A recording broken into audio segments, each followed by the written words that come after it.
Good afternoon, everybody, and thank you for joining us this afternoon. My name is Matt Barker. I'm the InfoSec and Privacy Certification Manager here at NQA. And as the title suggests, we are going to have a little look at ISO 27001 and talk a little bit around the transition, a little bit of history, the tools we've got in place that can help you with that transition to the new version of the standard. I do warn you in advance, I do have a little bit of a cough at the moment. I will try and mute myself, but sometimes it just does catch me unaware. So apologies in advance of that, but I've got a glass of water here and we'll hopefully you can all see the slides. If there's any issues with the sound or they don't change, please drop us a little line in the questions box and we can pick it up from there.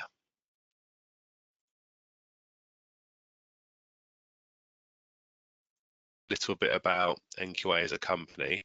I think if you're joining us from the UK, then you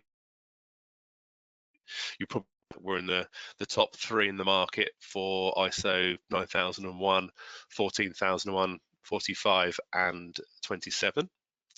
But we also operate worldwide. In America, we're actually #1 in the aerospace sector there, and in China, we are actually the biggest in the. Yeah, although we probably, like I say, if you have joined us from the UK, you probably know us from operating here. But we are a global organisation with significant reach.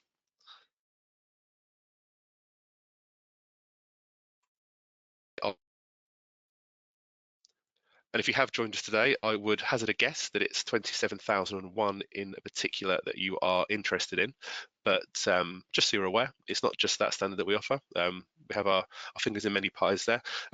Quality, pardon me, is another area that we look at. I mentioned aerospace and automotive, but environmental, energy, health and safety, food safety, risk management, and medical devices are other sectors that we operate in there. So if there is any interest, then we can help you out as well.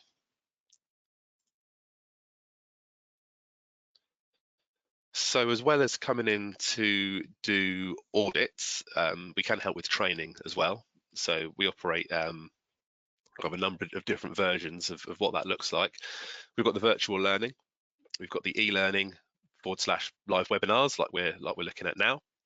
We can do some in-house training if there is a specific subject that we cover that you are looking for us to come in to do, and then also we do public training for courses nationwide as well. Broken down, what that looks like is the e-learning is normally an introduction into a subject. A one-day course, yeah, similar, but tutor-led. Two-day led implementation courses are available as well. You've also looking at your internal auditor courses for around the 2-day mark, and they are IRCA certified as well. And we do lead auditor courses, a little bit longer, 5-day there, and there's advanced training that we do on certain subjects as well. Just looking at the questions, somebody has asked if a recording would be made available post session to attendees. I think that is possible. I've got my colleague on the line as well who will tell me if it's not, but I think that's certainly something that we can do. And if you wanted to, whoever asked that, if you wanted to drop your details into the chat as well, then we can make sure that's sent out.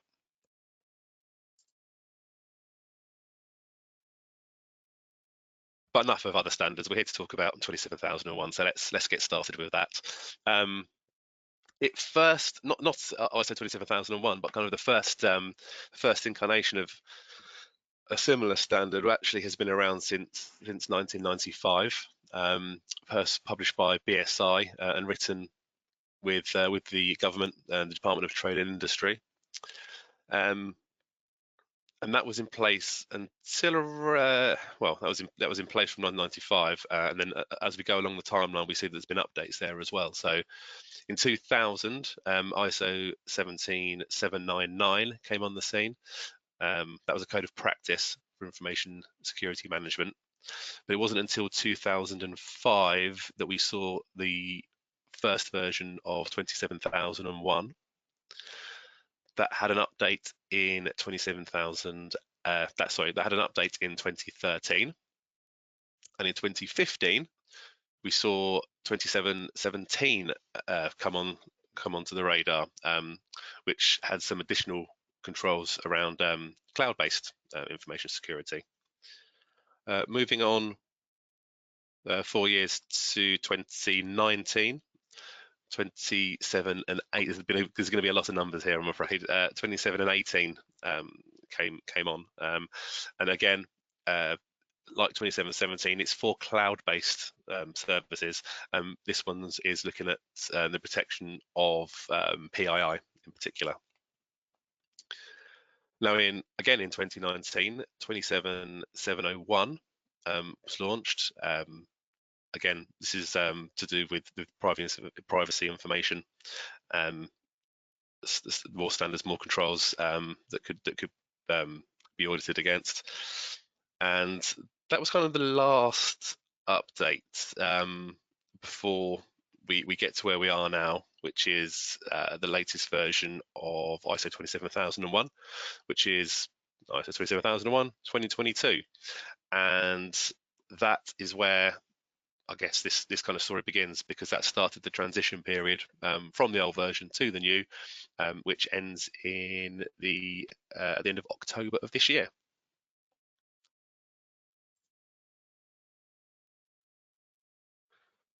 So the new version brings with it significant updates to the information security management, aimed at aligning with the evolving digital landscape and strengthening defences against cybersecurity threats. So these updates reflect a more streamlined and risk-focused approach, including substantial changes to the Annex A control structure. What do I mean by that? So previously we have had 14 control domains in 2013, and they have been reorganized into 4 key categories. We'll talk a little bit more about them later, but the headline is that those 4 key categories are organizational, people, physical, and technological controls. There's also been 11 new controls added, covering critical areas like threat intelligence, secure coding, and cloud security, just really to reflect today's heightened security demands. There's also a number of Annex A controls that stand at 93 compared to 114 in the previous version. So for organisations preparing to transition, these structural changes will require careful review and adjustments of the ISMS.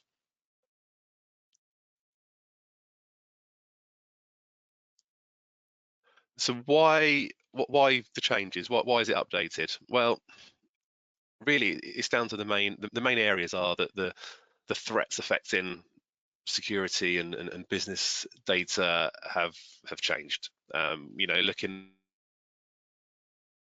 We were dealing with hacktivism, script kiddies, DDoS, web defacement, SQL injections, malware, and spyware. Where jump forward 10 years, this has changed significantly. So we're now looking at high value data theft, ransomware. There's more organised criminal gangs. Let's have a sip of water there. More state-sponsored crime as well, more sophisticated phishing, APTs, and cryptojacking is now commonplace as well. So these changes have been made to reflect that, essentially. Now we'll talk more about these individually later on, but I just wanted to take this point to highlight some of the more notable changes and the sections that they fall into. So you've got 4.2, understanding the needs and expectations of interested parties. 4.4, the information security management system. 5.3, organizational roles, responsibilities and authorities. 6.2D, information security objectives and the plans to achieve them. In 6.3, planning of changes, and in 9.3.2C, management review inputs.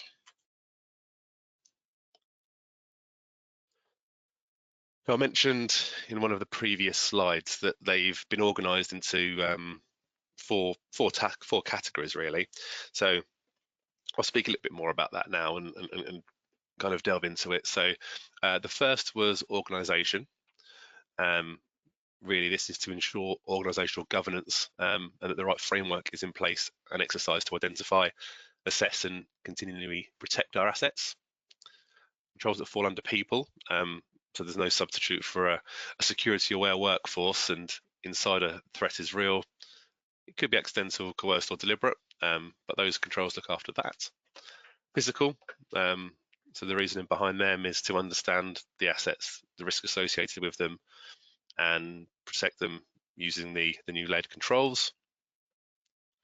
And in terms of technology, really the focus there is on implementation of automated controls to complement the previous control groups as well.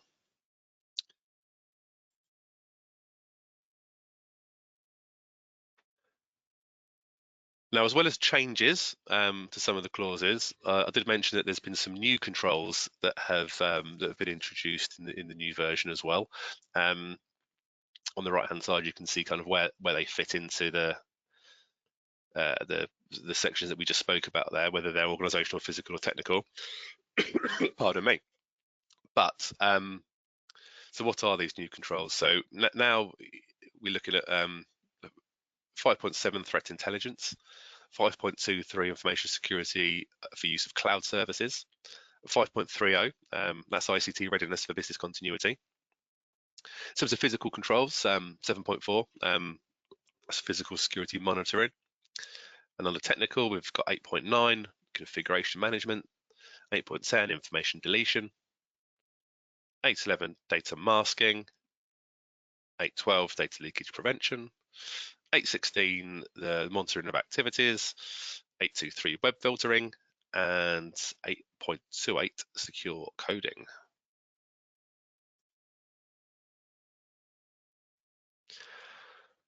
So in terms of transitioning from the 2013 version to the 2022 version, what we have done at NQA is to produce a gap tool, essentially a gap analysis for you to complete.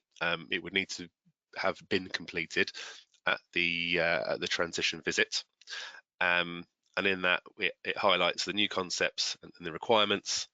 We'll look at one that's partially completed in a moment, and one that's the one that has just got the headlines in there, and kind of explain what that means.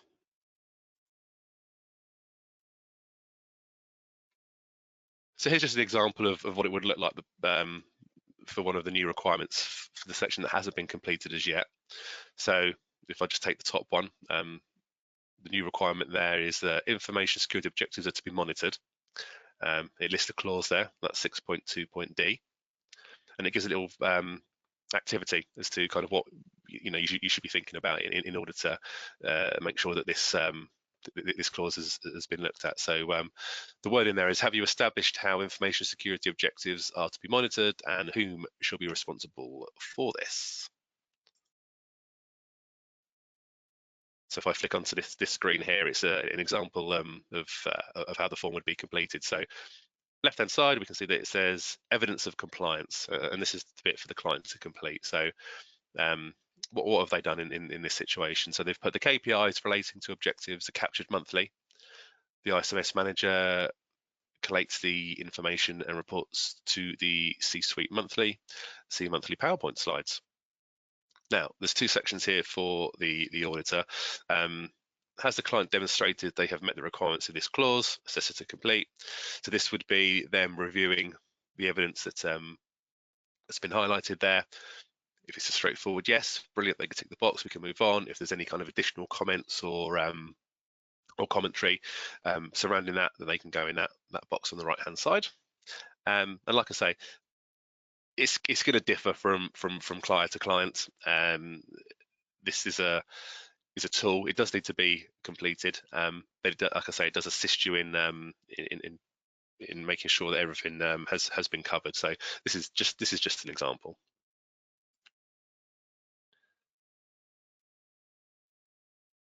Again, requirements, just the example here, 4.1 understand the organisation and its context, and a little kind of activity there. This one hasn't been any change, so it's just about making sure that you've determined your external and internal issues that are relevant and how they affect the management system.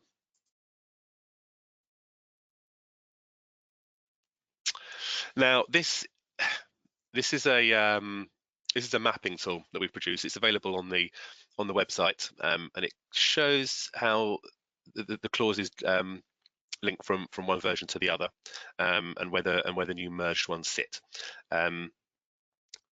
Probably best if this was of interest to you to go there, take a look, dissect it, and have a read through. We think it's a useful. Again, it's just another useful tool that you can use in your particularly your plan for your transition.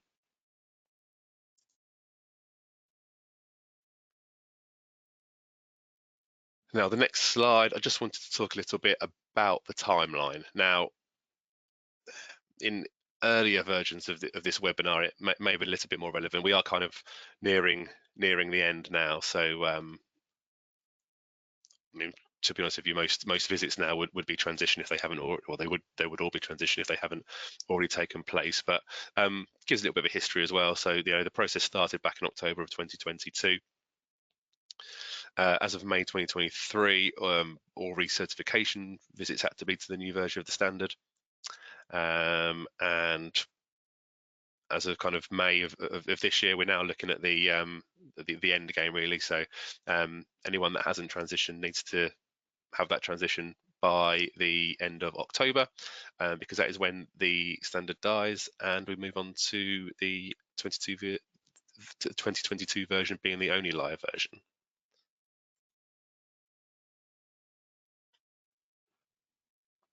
So this slide just talks a little bit about how we do that. So transitions can happen at either surveillance or recertification audits. If it happens at a surveillance, then the previous VUD, the valid until date on the certificate will be maintained.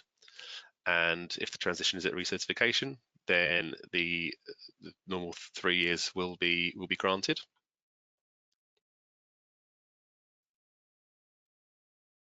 And just a couple of notes here about the policy for transitioning.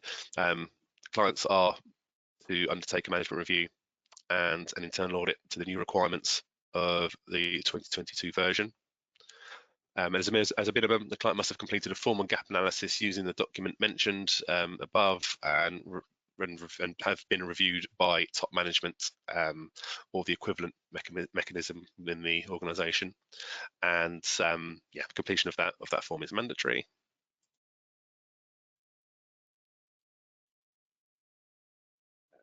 And what is available to help you with this? So, like I say, we've got this gap analysis tool. That's something for you guys to complete. And really, the thinking behind that is to help teams assess their systems against the new standard and guide you through any necessary updates. We've got these webinars. We've got the question box open. So as and when, if anyone's got any questions, then please feel free to send them over. Again, on the NQA website, we do have like a 27,001 kind of mini site really that's got lots and lots of information there that the marketing team have put together. There's lots of news articles, there's lots of useful blogs that can help you understand anything really, and some FAQs on there as well. So there's lots of information available. So please do go on, have a little read, and there's always someone here to help if there's anything off the back of that. And yeah, we've also got some training courses that can further improve any knowledge of the transitions as well. Pardon me. But yeah, I mean, from my point of view, I just wanted to kind of highlight what was available, what the history of it was, and where we go from here. So at this point, I thank you all for coming. If anybody has any questions, we do have the question box open, so please feel free to send them over. If not, then my email address is matt.barker@nqa.com. So please feel free to throw any questions if you think about anything this evening or tomorrow at any point. So yeah, we are here. There's a few people in the questions asking for the asking for the recordings, and I've got your names there. So what I'll do is, if that's a possibility, I'll speak to my colleague. We can get them all sent out. Just hang on a few moments in case anything else comes in.